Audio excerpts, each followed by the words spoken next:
오늘 첫 번째 출연자를 만나보겠습니다. 이분은요, 무엇을 하건 끝장을 내는 열혈남아입니다. 어려서는요, 춤에 꽂히고 음악에 꽂혀 살다가요, 돈과 명예에 꽂히게 되었는데요. 억대 연봉을 꿈꾸며 최선을 다해 달려가던 청년. 그러나 어머니의 암투병 소식에 모든 게 무너졌다고 합니다.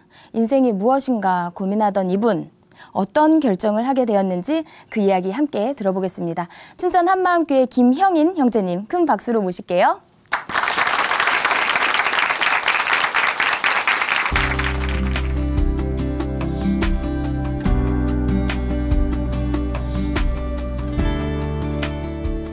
안녕하세요. 춘천 한마음교회 김형인입니다. 저는 한 가지 일에 집중하면 주위를 살필 줄 모를 정도로 그것밖에 모르던 사람이었는데요. 그래서 세상 재미, 돈과 명예에 푹 빠져 낭떠러지 앞에 서 있는 듯 바들바들 떨며 살다가 부활하신 예수님을 만나고 자유하고 기쁜 삶으로 변화된 저의 이야기를 나누고자 합니다. 부모님 말씀에 의하면 제가 한 가지 일에 집중하면 그것에 몰두하는 것이 심상치 않다 느껴진 것은 5살 때부터였다고 해요. 당시 자동차라면 정말 환장했는데요. 자동차가 지나가면 이름은 무엇이고 몇 동 몇 호 이웃 주민의 자동차인지 그리고 번호판까지 모두 외울 정도였어요. 그래서 부모님께서는 제가 공부에만 집중한다면 대한민국을 대표하는 훌륭한 사람이 될 수 있을 거라고 기대가 크셨다고 합니다. 이때부터 저의 열정적인 도전 인생이 시작되었어요. 제가 중학교 2학년이 되어서 제대로 꽂힌 것이 있는데요. 당시 강원도 시골 소년이었던 저는 서울 친척형으로부터 요즘 서울 친구들이 푹 빠져있다는 브레이크 댄스를 처음 접했어요.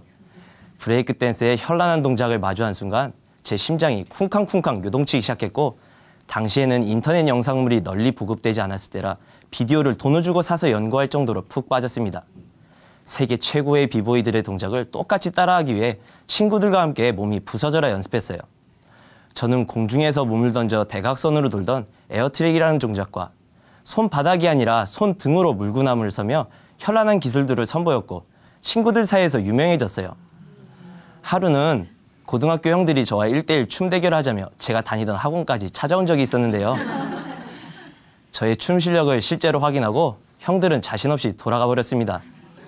또 이 상황이 다른 학교 친구들에게 소문이 나서 이후로는 제게 춤으로 도전장을 내미는 사람들이 없었어요. 그런데요, 제가 중학교 3학년이 되어서 새롭게 도전하게 된 대상이 등장했어요. 하루는 함께 춤을 추던 친구와 여자친구들을 데리고 노래방을 갔습니다. 그런데 평소 저를 좋아해주던 여자친구가 노래를 잘하는 제 친구를 보자마자 홀랑 반해버리더라고요. 그래서 저는 그 친구의 마음을 돌려놓기 위해 승부수를 띄웠습니다. 그 친구에게 노래 실력을 선보일 디데이를 정해놓고 성대 결절이 올 정도로 열심히 연습했어요.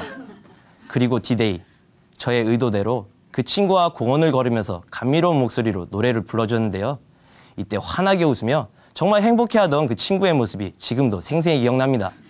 정말 세상 다 가진 것 같았어요. 그리고 당시 설렘 마음이 저를 지역 최고의 보컬 자리에 도전하도록 만들었던 것 같습니다. 저는 고등학교에 입학하자마자 학교 밴드 메인 보컬로 뽑혔고 지역 고등학교가 모두 모인 연합체육대회에서 공연을 했어요. 당시 같은 나이 또래에서 유명세를 탔던 터라 우리 학교 공연 때 정말 많은 학생들에게 둘러싸였습니다. 정말 우쭐하더라고요. 이렇게 유명해지니까요. 저는 마치 제가 세계 최고의 보컬이 된 마냥 착각하며 동네방네 떠들썩할 정도로 항상 제 입에서는 노랫소리가 끊이질 않았어요. 이렇게 저는 학창시절을 춤과 노래에만 빠져 사는 배짱이로 보냈습니다. 그러다가 군대를 가게 되었어요. 그리고 군대에서 처음으로 현실에 눈을 뜨게 되면서 새로운 인생 목표가 생겼어요. 군대에서 많은 동기들과 이야기를 나눌 수 있는 기회가 있었는데요. 동기들은 명문 학벌, 집안 재력을 가지고 있었고 저와 비교했을 때 인생 설계에 있어서도 차원이 다르다는 것을 알 수 있었어요. 순간 돈과 명예만 있으면 되겠구나라는 생각이 들었고 이때부터 돈과 명예를 얻기 위한 저의 도전이 시작되었습니다. 군 제대 후 저는 연봉 1억 받는 헬스 트레이너가 되기 위해 정말 목숨 걸고 공부와 운동에 집중했는데요. 주중에는 대학교 전공 수업, 도서관, 체육관만 오가는 생활을 했고요. 주말에는 유명 트레이너들과 토론을 나눌 수 있는 세미나를 찾아다녔습니다. 이렇게 찾아 나선 첫 세미나는 제게 큰 충격을 주었는데요. 세미나에서 트레이너들과 의사 선생님들은 모든 전공 단어를 영어 단어만 사용하시더라고요. 이렇게 4시간 동안 아무것도 알아듣지 못한 저의 모습은 정말 초라했습니다. 그래서 이들을 따라잡기 위해 그날부터 모든 전공 공부는 영어 원서로 공부하기 시작했어요. 당시 재미있는 일화가 있었는데요.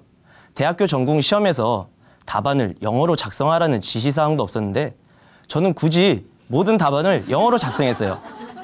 성적은 당연히 A+를 받았죠. 그런데 하루는 교수님께서 학생들에게 이런 말씀을 하시더라고요. 이제부터 답안을 영어로 작성하지 않으면 A+ 점수를 주지 않겠습니다. 순간 모든 학생들이 저를 경멸한 눈으로 쳐다보았고 제가 들으라고 제 뒷자리에 앉아서 쑥덕쑥덕 거리더라고요. 하지만 제겐 아무 문제 되지 않았어요. 저 연봉 1억 받아야 되잖아요. 이렇게 한 가지 목표에 꽂혀서 취업 준비를 하고 있었는데요. 하루는 부모님께서 너가 이 분야로 나아가려면 실기가 아니라 미국에서 이론으로 공부해보라며 저의 승부근성을 자극하셨습니다. 순간 나의 경쟁 상대는 한국이 아니라 미국일 수도 있겠구나라는 생각이 들더라고요. 그래서 이번에는 미국 유학의 길에 도전하게 되었습니다.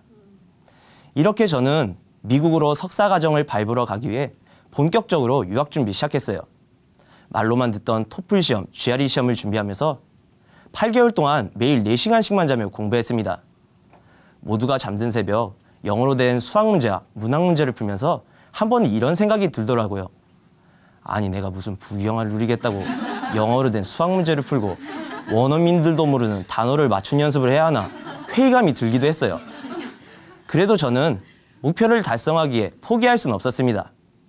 그래서 수업 때 졸지 않으려고 그 몸에 나쁘다는 에너지 음료를 3캔씩 마셔가며 점수를 받아 3개 대학의 원서를 접수했어요. 그리고 결과를 기다리는데 어머니의 암투병 소식을 듣게 되었습니다. 순간 마음이 확 무너지더라고요. 이후 들려온 입학 허가는 제 눈에 보이지 않았어요. 사실 저는 스스로를 넘어서는 도전을 하고 있었기 때문에 정말 열심히 노력했거든요. 지금 생각해보면 이 과정이 포기할 수 있는 과정이 아니에요. 저는 미국을 가기 위해 저의 20대 중반의 나이를 모두 쏟아 부었거든요. 이렇게 저는 성공하기 위해 매일 헉헉대며 살아왔기 때문에 가족들을 돌아볼 틈도 없이 살았어요. 그런데 항상 슈퍼맨이실 것 같았던 어머니께서 아프시다니 제 진로에 대한 고민은 필요 없어지더라고요. 그리고 인생에 대한 허무함과 죽음에 대한 염려가 저를 지배했어요.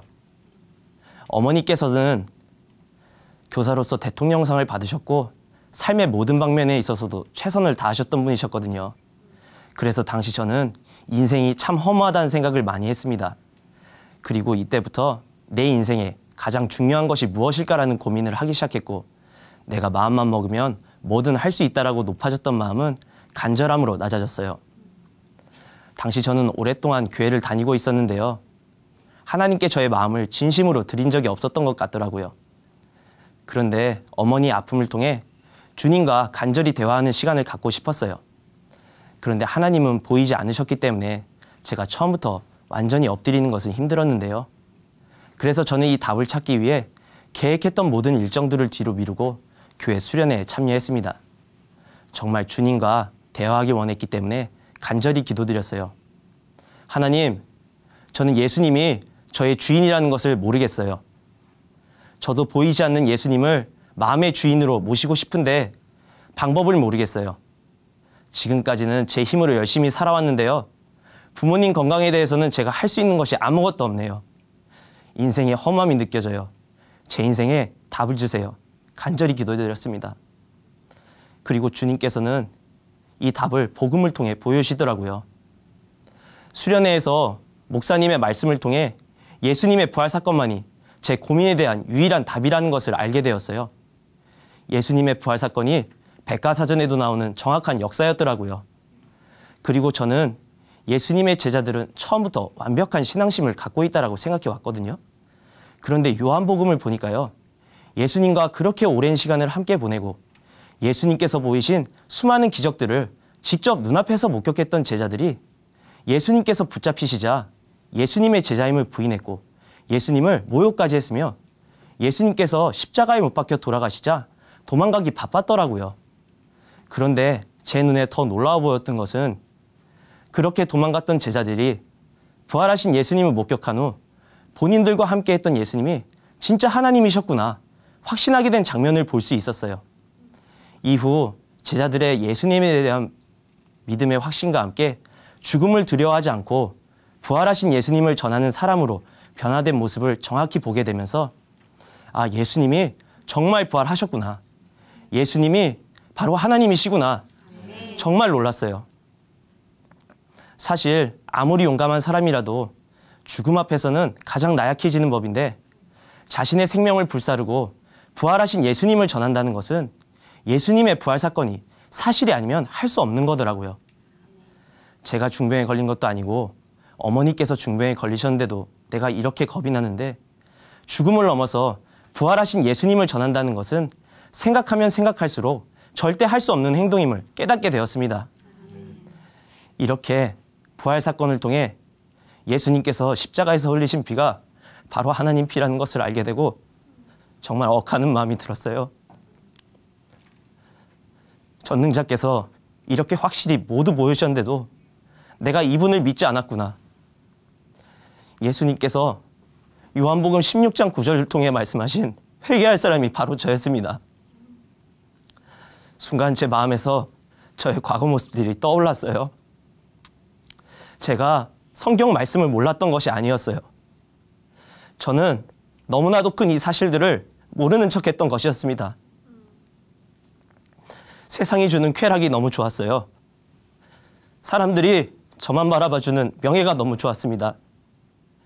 이렇게 어둠 속을 헤매며 내가 어디로 가는지도 모르는 길로 허우적대고 있을 때 주님께서는 제 마음의 문을 끊임없이 두드리고 계셨더라고요. 이렇게 지옥 가야 마땅한 악랄한 저를 위해 십자가에서 죽으시고 부활하셔서 저와 영원히 사랑을 나누길 원하시고 저를 천국의 삶으로 인도하시려는 주님의 사랑을 이제서야 깨닫게 되었습니다. 저는 주님의 사랑을 마음에 새기며 즉시 예수님 믿지 않은 것을 회개했고 예수님을 제 마음의 주인으로 모시게 되었습니다. 그러고 나서 제 눈에 정확하게 보인 것이 있는데요. 바로 교회 청년들의 모습이었어요. 예전에는 교회 청년들이 하나님과 교회를 위해 헌신하는 모습을 지켜보면서 남들은 취업하겠다고 이렇게 정신이 없는데 이 사람들은 무엇을 하는 것인가 한심하게 보였어요. 그런데 제가 하나님의 존재를 정확하게 인지하게 되니까요. 교회 청년들이 하나님의 존재를 알리기 위해 세상에서 보기엔 낮아 보이는 일과 전도를 하면서 사랑하는 주님께 그들의 온 마음과 삶을 드렸다는 것을 알게 되었어요. 그리고 하나님의 사랑이 담긴 복음으로 하나 된 공동체의 모습을 지키기 위해 항상 새벽 기도와 말씀 교제에 전념하는 교회 청년들의 모습이 무척 귀하게 느껴졌습니다. 저와 교회 청년들의 차이점은 저는 썩을 것을 위해 온갖 노력을 해왔고 교회 청년들은 영원한 것을 위해 집중하고 있었더라고요. 순간 좌절감이 아니라 어둠 속에 쓸쓸히 서 있던 제게 빛을 보게 하심을 진심으로 주님께 감사드렸습니다. 이제서야 제가 진짜 살아갈 길을 찾게 된 것 같더라고요. 그리고 제가 집중하게 된 말씀이 있는데요. 사도행전에 우리는 부활하신 예수님을 전할 사람이라고 쓰여져 있더라고요. 저는 이 말씀으로 사도들처럼 부활하신 예수님을 전하는 사람이 되는 것이 나의 사명이구나. 이것이 정확하게 마음에 새겨졌습니다. 이후로는 부활하신 예수님을 전하기 위해서라면 어디든 찾아 나서는 사람이 되었고요. 더 이상 세상 것에 꽂혀 사는 자가 아니라 하나님 말씀에 순종하는 사람이 되었습니다. 저는 얼마 전까지 취업준비생이었는데요. 요즘 취업준비생들 정말 힘들잖아요. 저도 원하는 기업 채용 전형에서 여러 번 떨어졌어요. 예수님 믿기 전이었다면 자책하며 괴로워서 잡히는 일이 하나도 없었을 거예요. 그런데 제가 지치지 않고 즐겁게 도전하는 모습을 보면서 스터디 그룹 친구들은 모두가 이렇게 힘든데 어떻게 이렇게 심지 굳게 준비할 수 있냐며 제게 묻곤 했습니다. 그러면 저는 예수님을 자랑했어요. 예수님께서 정말 부활하셨고 지금 내 마음의 주인이시다고, 주인을 위해 노력하는 것이니 잠깐 낙심이 오긴 하지만 금방 벌떡 일어날 수 있는 힘이 난다고 전해주었어요. 그리고 전도서 말씀에 청년의 때 곤고한 날이 오기 전에 창조주 하나님을 기억하라는 말씀을 반복적으로 전해주었습니다. 이렇게 기쁘고 확실하게 말씀을 전해주니까요. 많은 친구들에게 힘이 되더라고요. 복음의 능력을 실제로 목격하는 귀한 경험이었습니다. 그리고 한 번은 출장을 가다가 직장 상사께 말씀을 전할 수 있는 기회가 있었는데요. 평소 회식 자리에서 술을 끝까지 사양해서 상사들로부터 좋은 시선을 받지 못하던 제게 궁금한 것이 있으셨던 모양이에요. 갑자기 야, 예수님 믿으려면 조용히 믿지. 너무 티내는 건 아니냐? 내가 수긍할 수 있도록 너가 믿는 예수님에 대해서 말해보라며 제게 기회를 주시더라고요. 그래서 저는 예수님의 부활 사건이 정확한 역사라는 것과 예수님께서 우리를 얼마나 사랑하시는지, 그 예수님이 지금 내 마음의 주인이시라고, 주인의 말씀에 따르는 것뿐이라며 즐겁게 말씀을 전해드렸어요. 상사께서는 제 신앙이 진심임을 인정해 주셨고 더 이상 술 때문에 꾸지람을 듣지 않도록 많은 도움을 주셨습니다. 그리고 얼마 전에는요, 정말 하나님께서 살아계신 분인지 신앙생활에 의심을 갖게 된 친구가 저를 찾아왔는데요. 저도 일과 공부를 병행하느라 정말 시간 내기 어려운 날이었어요. 그런데 순간 내가 무엇을 위해 직장을 다니는 것인가, 주인이신 예수님께서 더 기뻐하실 일이 무엇인가 생각하니 이미 제 발걸음은 친구를 향하고 있더라고요. 저는 즉시 예수님께서 부활하셔서 예수님이 하나님이시다고 정확하게 보여주셨다며 이 기쁜 복음을 확실하게 전해주었어요. 친구는 예수님의 부활 사건이 확실하니까 믿어지지 않던 성경의 모든 말씀에 아멘할 수 있게 되었다며 무척 기뻐하더라고요. 저는 예수님께서 부활의 증거를 보여주심에 진심으로 감사드렸습니다. 이렇게 제가 말씀 앞에 굴복된 삶을 사니까요, 하나님께서는 제가 사명을 보다 지혜롭게 감당할 수 있도록 저의 단점들을 하나씩 고쳐주셨습니다. 과거 저는 저의 성공과 재미만을 위해 도전하며 저밖에 모르던 사람이었습니다. 그런데 삶의 초점을 주인이신 예수님께 맞추니 한 영혼을 천하보다 귀하게 여기신 하나님의 마음을 받아 주변 사람들을 열심히 섬기고 복음을 전하며 함께 천국 가기 위해서라면 어디든 찾아 나서는 사람으로 변화되었어요. 저는 지금 예수님께서 주신 사명을 위해 저의 청년의 시절을 가장 뜨겁게 보내고 있어요. 직장에서 사람들과의 관계에서 하나님의 향기를 드러내기 위한 저의 도전은 계속되고 있습니다. 그래서 저와 같이 세상 명예, 돈과 재미에 빠져 영원한 것을 바라보지 못하던 사람들이 예수님을 믿을 때까지 절대 포기하지 않을 것입니다. 주님 마주하는 날 충성된 형이나 그동안 수고 많았다며 안아주실 날만을 기대하고 사명을 위해 집중하겠습니다. 청년의 날에 온 땅에 예수님 부활하심을, 예수님 살아계심을 증거할 사명을 주신 주님 감사합니다. 천국을 소망하며 예수님의 충성된 일꾼이 되기에 전진하겠습니다. 감사합니다.